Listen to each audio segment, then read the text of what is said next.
সুধী দর্শক ও শ্রোতা মণ্ডলী, আপনাদের প্রিয় ইউটিউব চ্যানেল তুমি আমার হও এর পক্ষ থেকে আমি সাজ্জাদ রায়হান আপনাদের জানাই প্রীতি, শুভেচ্ছা ও অভিনন্দন। আজ নিয়ে এসেছি আপনাদের প্রিয় ইউটিউব চ্যানেল তুমি আমার হয়ের নিয়মিত ফিচার ছড়ার যত খুঁটিনাটি তৃতীয় কিস্তি। ছড়ার সাম্প্রতিক বিতর্ক। ছড়াকার কি কবি কিংবা ছড়া কি কবিতা নয়, এ নিয়ে বিস্তর বিতর্ক আছে। হাল আমলে মিডিয়া বা ফেবুর বদলতে এসব তর্ক আরো ব্যাপকতা পেয়েছে।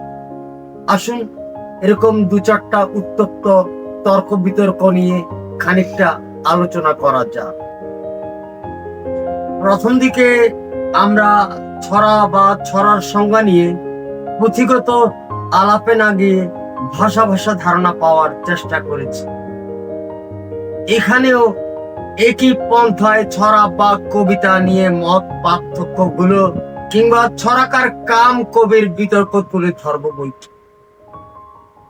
সাধারণভাবে এই ধরনের পন্থাই বিতর্কগুলো আলোকপাত করা উচিত, কারণ সবাই কবি বা ছড়াকার নয়, কেউ কেউ কবি বা ছড়াকার।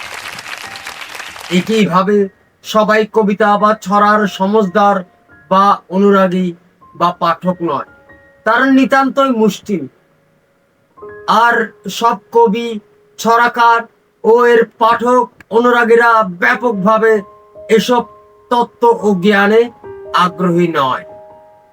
কোনটা কবিতা আর কোনটা ছড়া, কিংবা কে কবি আর কে ছড়াকার, তা নিয়ে অতিরিক্ত মাতামাতি একান্তই গুটি কয় লেখক পাঠকের মধ্যে সীমাবদ্ধ। সাধারণত কবি, ছড়াকার বা পাঠকগণ এত ভাবনা চিন্তায় নেই। তারা মোটামুটি কোনো কবি বা ছড়ার লেখক বা পাঠক হতে পারলেই খুশি। তাই বিতর্কটা আপাতত সংক্ষেপে আলোচনা করাই বাঞ্ছনীয়। খুব বেশি উদ্ধৃতি বা বিশ্লেষণের দিকে যাব না। পত্রপত্রিকা বা পুস্তক মাধ্যমে এই ধরনের বিতর্কের জন্য তথ্যপত্রের কোনো অভাব নেই। সেগুলো বয়ান করে এই ফিচারের কলেবর বাড়িয়ে লাভ নেই।